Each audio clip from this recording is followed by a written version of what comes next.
Hello, I welcome all. I will welcome you all in this course Power Plant Engineering, and today we will discuss about steam power cycles. Topics to be covered in this lecture are first the Carnot cycle, Rankine cycle, modifications in Rankine cycle. The modifications in Rankine cycle are done to improve the efficiency of the cycle or to increase the output of the cycle. And then we will talk about a supercritical cycle. To begin with, we'll start with the Carnot cycle, which was proposed by Nicolas Leonard Sadi Carnot. Carnot was lieutenant in French army and he was an engineer. He was the first person who gave the backup theory of steam power generation. Steam power generation or steam engines were in existence for the last for more than 150 years, and there was no backup theory for steam engines. So Carnot was the first person who gave the backup theory and talked about the efficiency of a steam engine. And this efficiency of the steam engine, this is his sole publication's reflection on the motive power of fire, which he discussed about the efficiency of a steam engine. And this publications was taken into very much consideration by Lord Kelvin and Clausius while explaining the second law of thermodynamics. It was Thomas Tuchoman who proposed the steam engine, in fact, who gave the steam engine which gives the output by reciprocating action. And he had taken ideas from the engine of Thomas Savery and Pepin's pressure cooker. I mean, pressure cooker, in fact, the idea of pressure cooker was given by Pepin's. And he suggested that in a pressurized speed, the cooking is faster. So, out of these two, he gave the Thomas Newcomen was the person who gave this power generation by steam through reciprocating piston. Thomas Newcomen was the person who gave the steam engine which was producing output by a reciprocating action. Now, let us go back to the Carnot cycle, because Carnot cycle is important because it is the standard cycle for comparing performance of different cycles. In Carnot cycle, if we draw Carnot cycle on PV diagram, pressure and volume diagram, then it has two adiabatic processes and two isothermal processes. So, 1, 2 is an isothermal process, 2 to 3 is reversible adiabatic process, and then 3 to 4 is again isothermal process, and 4 to 1 again reversible adiabatic process. Now, in 1 to 2 process, the heat addition and heat rejection was taking place in isothermal processes. And in process 2 to 3 and 4 to 1, because they are adiabatic process, there is no heat interaction, right. And if we draw these processes on temperature entropy diagram, it is simpler to understand on the temperature entropy diagram. At isothermal process 1 to 2, temperature remains constant. Now, process 2 to 3 is reversible adiabatic process. So, reversible adiabatic process means the entropy remains constant. So, 2 to 3 entropy remains constant. Now, 3 to 4 again it is isothermal process, temperature remains constant, and this is entropy remains constant. 3 to 4 and 4 to 1, this is TH and this is TL. As you must have studied in the thermodynamics, the efficiency of the Carnot cycle is 1 by NS TL by TH. Right, temperature at which the heat is rejected and temperature at which QH, this is QH and this is QR. Now, we can increase the efficiency of Carnot cycle either by lowering the sink temperature or by increasing the temperature of the source. In this cycle, there is a term which comes into the picture is work. Now, there are two types of works in thermodynamics, that is boundary work and shaft work or the flow work. Now, the boundary work means in a closed system, if there is a movement of the boundary of the system, for example, there is a piston cylinder arrangement. If there is a piston right? And there is a cylinder and piston arrangement. It is filled with a high pressure gas. The gases will exert force on this piston and piston will move in this direction. Now the volume will increase and we'll get work output on this side, right?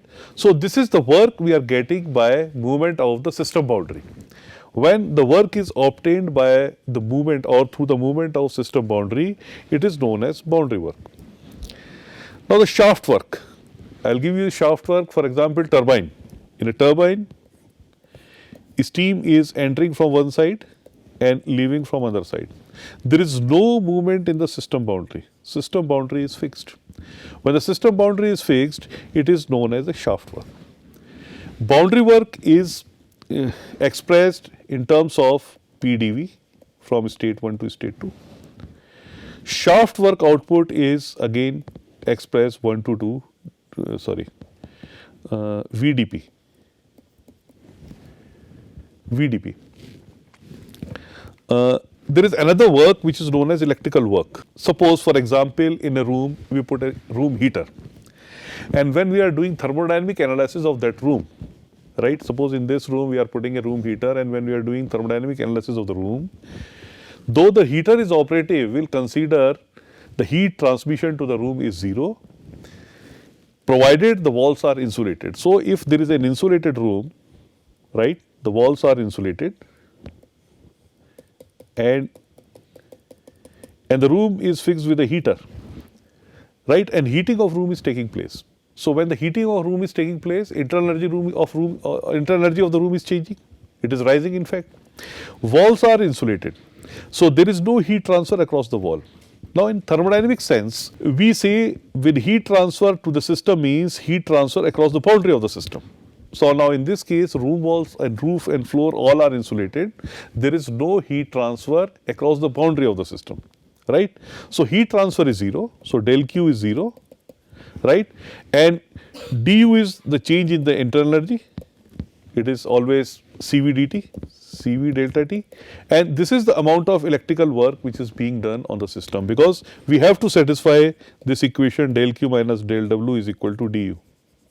When internal energy is rising, it is rising at the expense of electrical work which is being done on the system.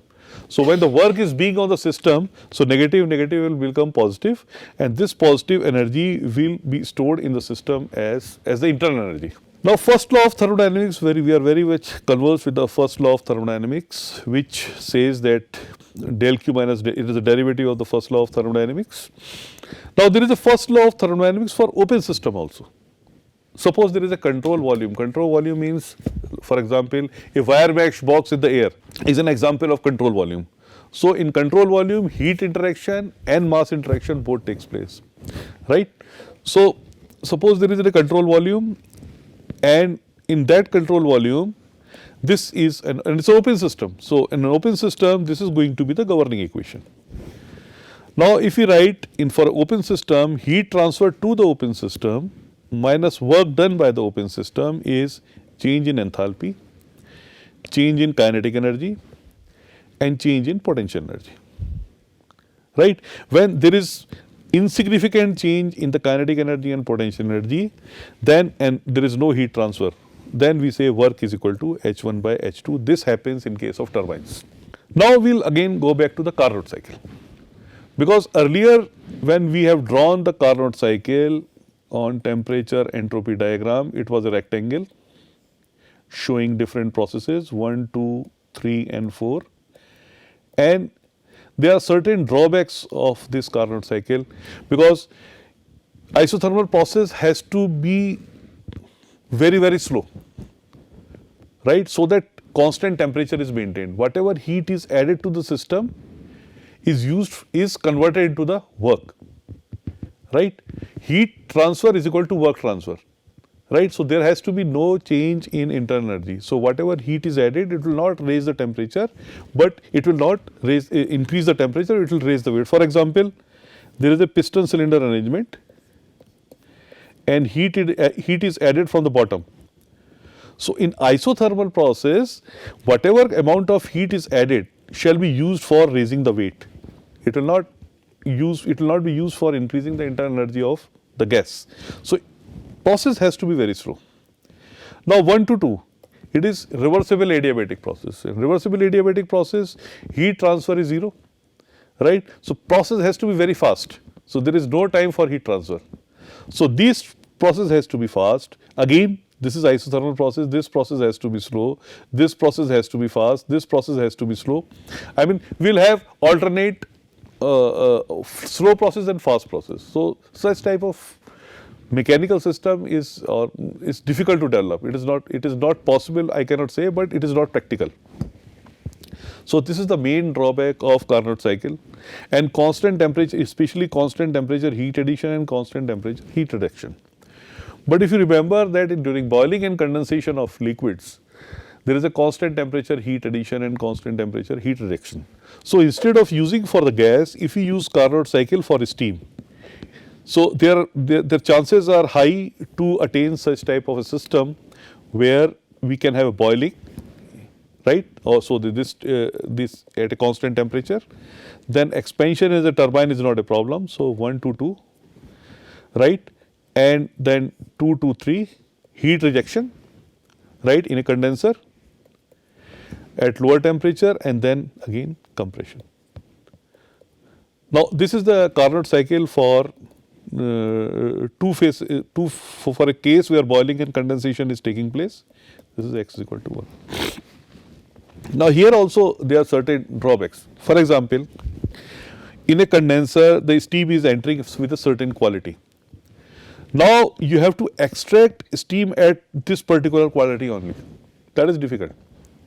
I mean, judging, first of all, finding out the quality of the steam and taking steam out of the condenser exactly at this quality, right? And this is the major drawback. Second thing is, when you are compressing the two-phase fluid, we have compressors to compress gases or pump to compress liquids, but we don't have devices which can increase the pressure of a two-phase flow at a constant entropy. So such devices are not there. The moment you start compressing the fluid, it will start condensing, right? So in order to avoid that, because now we want to have some practical cycle. So this cycle is also not a practical cycle. So in order to have practical cycle, this Carnot cycle was modified, further modified, and we get temperature entropy diagram. This is x is equal to 0, x is equal to 1. Constant temperature heat addition is not a problem. I mean, it is something like boiling of fluid, boiling of liquid. Then expansion is also, expansion can take place inside the turbine. Now here at 2, instead of condensing up to a certain quality, the fluid is entirely condensed, totally condensed. All two-phase mixture is converted into the liquid inside the condenser itself, right? So volume is reduced and we have single phase fluid. Now this single phase fluid pressure can be increased with the help of a pump. A pump will consume power VDP from state, let us say 3 to 4 minus 3 to 4. Now pressure is increased. After increasing pressure, the liquid is sent to the boiler or for the heat addition. Here this is the sensible heat addition, this is latent heat addition. And now this is workable cycle. All steam power plants, they are working on the Rankine cycle, right? So steam power plants have major components. One is boiler,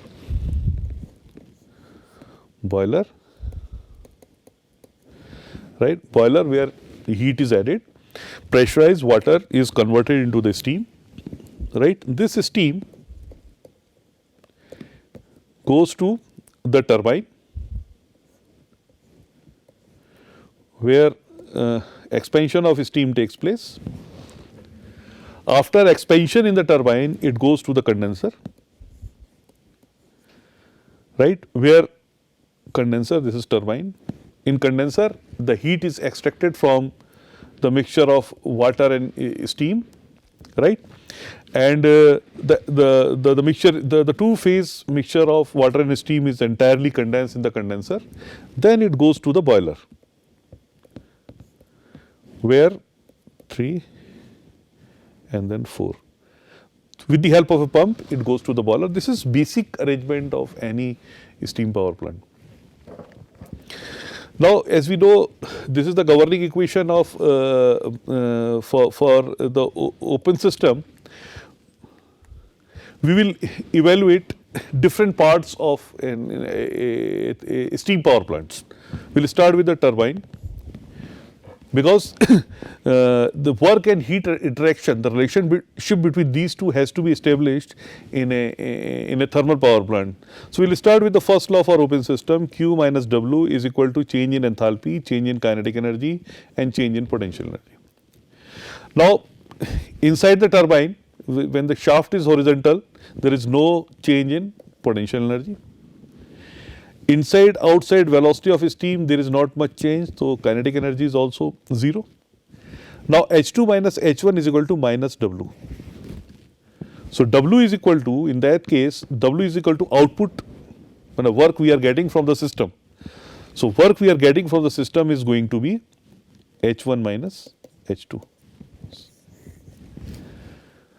So, during expansion process, if we know the enthalpy at the inlet of the turbine and we know enthalpy at the outlet of the turbine, we can get the output from the turbine. If we know the mass flow rate, that is going to be specific output. If we know the mass flow rate multiplied by this change in enthalpy will give output of the turbine. Now, regarding pumps, the pump also we can apply, because pump is also an open system. Turbine is an open system with rigid boundary wall, right? Pump is also an open system. Now, if we do first law analysis of the pump, then there is no heat transfer. Q is 0. Here also there is no heat transfer, turbine. Okay. Pump, there is no heat transfer.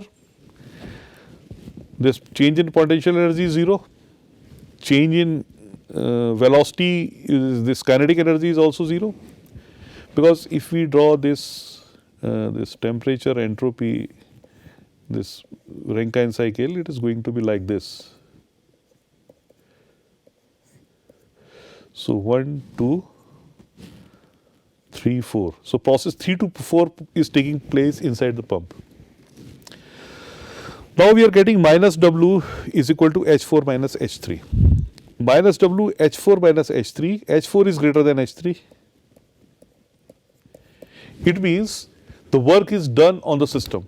So, pump is consuming work which is H4 minus H3, and that is why it is depicted by minus W. It is energy consumed by the, or the work consumed by the pump. Now, another important part of the steam power plant is condenser. Now, if we consider condenser as a control volume, then there is no movement in the boundary of the condenser, neither it is producing any output. So, this work is going to be 0, change in kinetic energy 0, change in potential energy is 0, then Q is equal to H3 minus H2, it is obvious, right. So, in a Rankine cycle,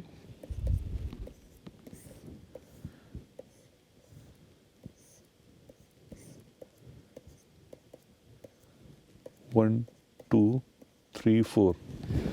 So, H3 minus H2, H3 minus H2 is going to be the heat interaction, or now here Q is equal to H3 minus H2, H3 is less than H2.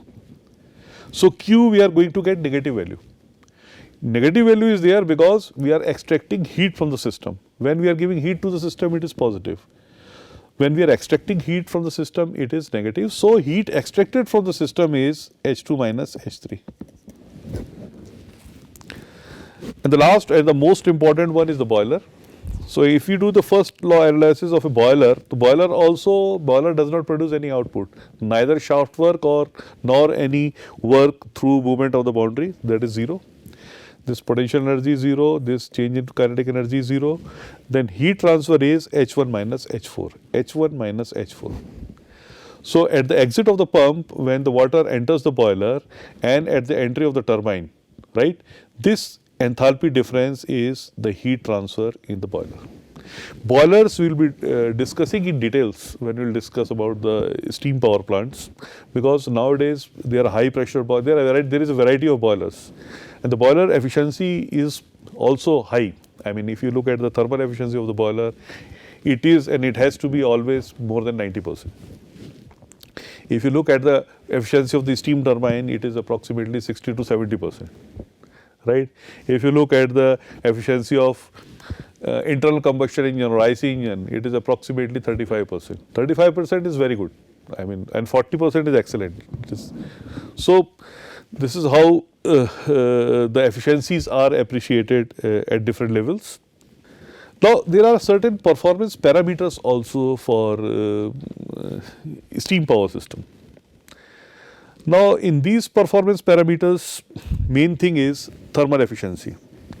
Thermal efficiency means how much heat has been converted to the useful work. That is thermal efficiency, right? So, if you look at the turbine, this is H1 minus H2 is the output of the turbine, if you look at the previous slide.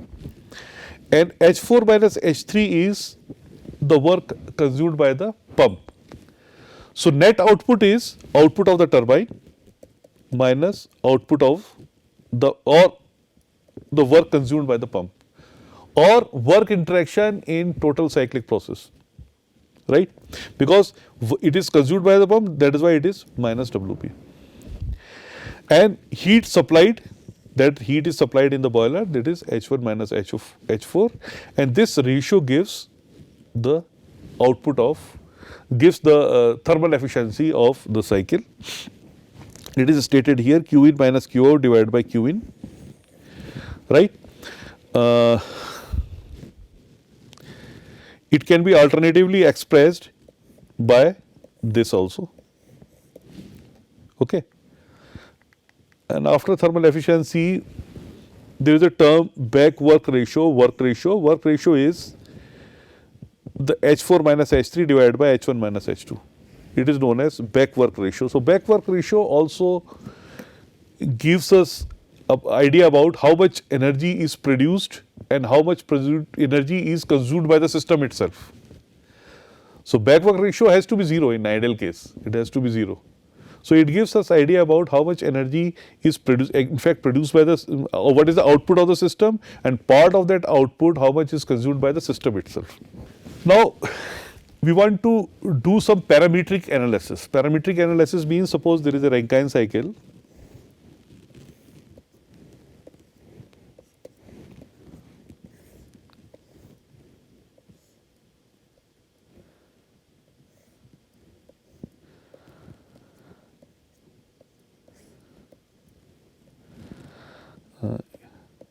This is a typical Rankine cycle. Now, if I increase the boiler pressure, suppose boiler pressure is 40 bar, I make boiler pressure 50 bar.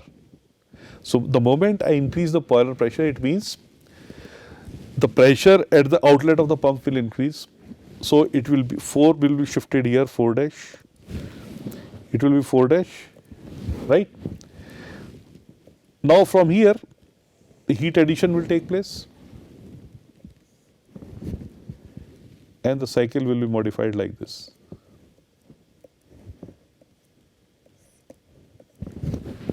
So, the moment we increase the pressure, the pump work will increase, we will get more output in the form of this area.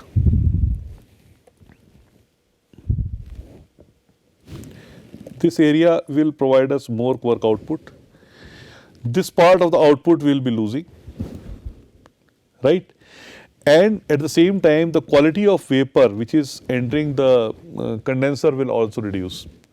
So, heat rejected will reduce, right? And heat supplied will increase. The net effect is, if you look at the net effect is efficiency of this cycle will increase. Because efficiency is, if you look at the Carnot efficiency, it is 1 minus TL by TH, right? The moment you increase the pressure, the saturation temperature will also increase. So, saturation temperature here will be less than the saturation temperature here. Now, when the saturation temperature is increased, the mean temperature of heat addition is more in this side, is more in this case. Mean temperature of heat addition is less in this case. When the mean temperature of heat addition is more, it means TH is high, right? So efficiency of this high, but if we increase the pressure in the boiler, the efficiency will increase, but at the same time, the quality of vapor which is leaving the turbine will reduce. That may cause erosion in the turbine. That is a practical problem, right? And there are many ways to take care of that. Now, after this, we will discuss condenser pressure, effect of condenser pressure. So, if you draw again the turbine, the cycle, temperature, entropy.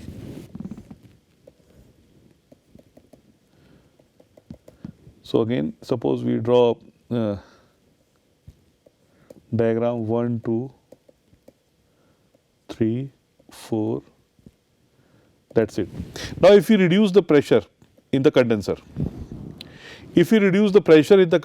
again if we compare with this 1 minus TL by TH, according to this formula, that if we reduce the TL, the efficiency will improve.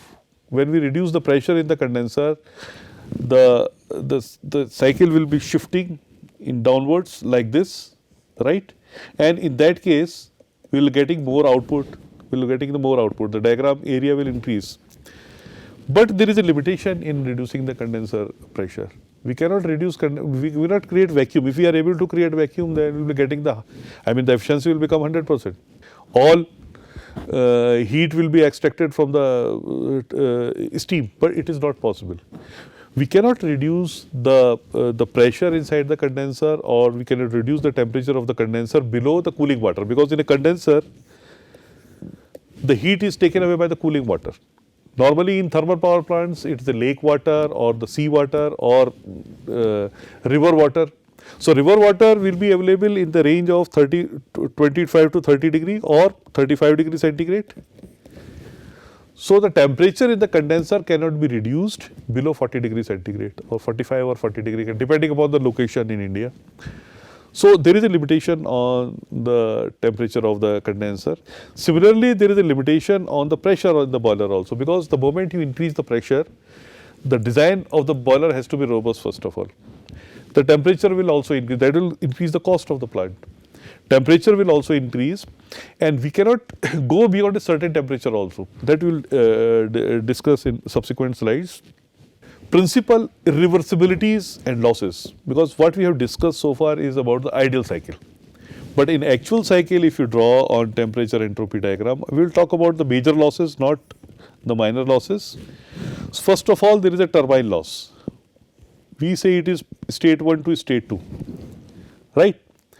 But in actual practice, there is internal resistance, the heat loss, loss of, or the entropy increased due to internal resistance. The process may be adiabatic, may not be reversible adiabatic.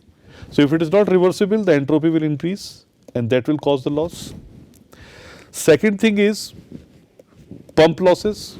Pump is also, it is not reversible adiabatic, it may be some irreversibility will be there, so entropy will increase here also.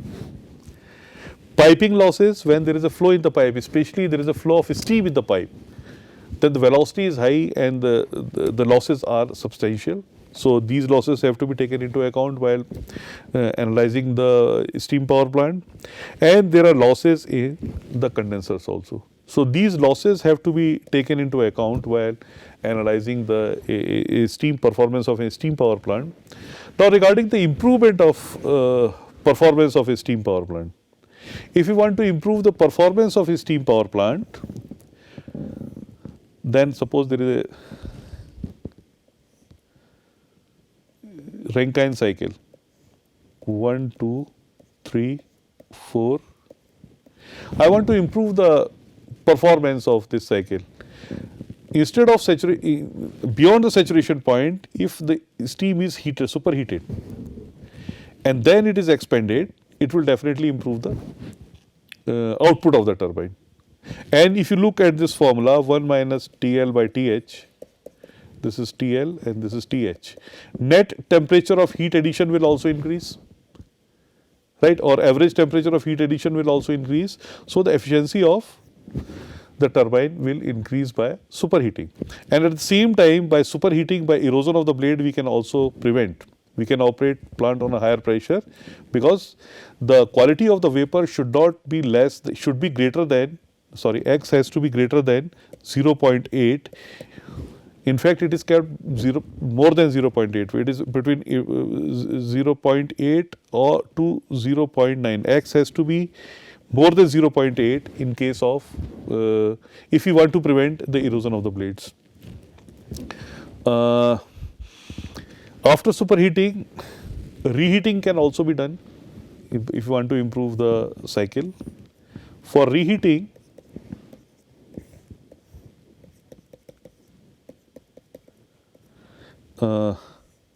suppose steam is superheated. Now expansion of steam is taking place. We can either at saturation line or before or after the saturation line, we can superheat the steam. If it is expanded up to here, then it is up to here, and reheat the steam. So there are two turbines, there are number of turbines. Suppose this is a high pressure turbine. Expansion of steam is taking place from state 1 to state 2. After that, it is reheated, and after reheating, again it is sent, the steam is sent to the turbine for expansion. So 1,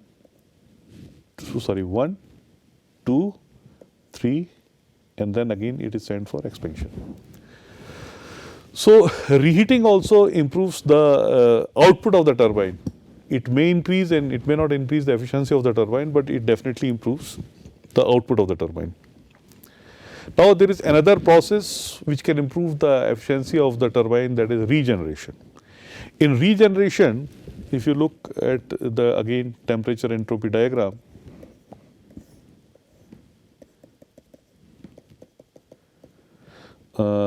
in case of regeneration, this is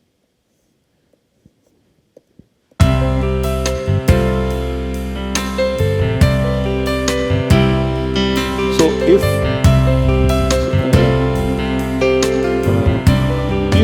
the heating from state 3 to state, let us say state 5, is not done in the boiler. Externally, if you do it, you can do it externally by regeneration. Suppose with the turbine itself. After condenser, the steam, the water is sent to the steam turbine shell or steam turbine casing, and from there the heat is taken, and the boiling or the heating of the feed water from state 3 to state 5 takes place here. Then when this water is entering the boiler, it will be entering at state 5. So in fact, the heat addition will start from state 5 in the boiler. This process is known as regeneration. I mean, we can have a number of, I have given you very simple example and very simple arrangement. So we can have variety of arrangement for this, and in this case, because heat is extracted during expansion, the process 1 to 2 will become like this. And this also improves this process will also improve the efficiency of the cycle. Now the last one is supercritical cycle. Nowadays we have supercritical thermal plants where the operation of the thermal power plants take place in the supercritical and beyond the critical temperature. So the entire heat addition takes place beyond the critical point of water, and these supercritical power plants, they operate on high pressure and high temperature, and they give high output, and then expansion takes place in a turbine. Rest of the processes are same, only heat addition in the water takes place in supercritical zone beyond the critical point. So this is known as supercritical cycle. This is end for today. Thank you very much.